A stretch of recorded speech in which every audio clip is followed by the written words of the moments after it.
Au pied de l'aéroport, la tour de Belgocontrol. C'est d'ici que tout l'espace aérien est surveillé. Un travail de gestion et de sécurité réalisé en permanence par 1 millier d'employés. Aujourd'hui, ces travailleurs ont reçu comme consigne des syndicats d'appliquer à la lettre toutes les mesures de contrôle, un zèle pour dénoncer le projet de la Commission européenne de libéraliser le secteur aérien.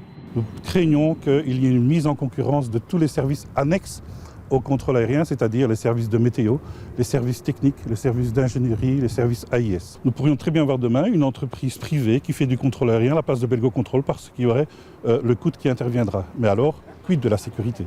Au sein du personnel, c'est l'angoisse. Et certains craignent déjà pour leur emploi.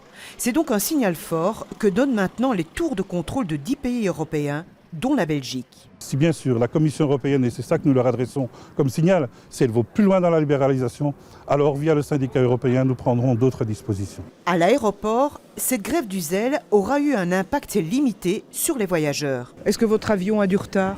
Normalement, théoriquement, non. C'est pour la Turquie, il est annoncé. Nous devons aller à Rome et je crois que normalement on pourrait partir. Vous allez pouvoir partir, vous ? Ouais.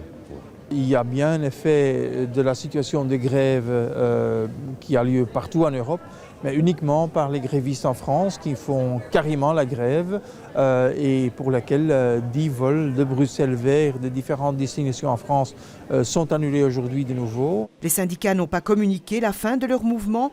Il est donc toujours utile de prendre ces précautions.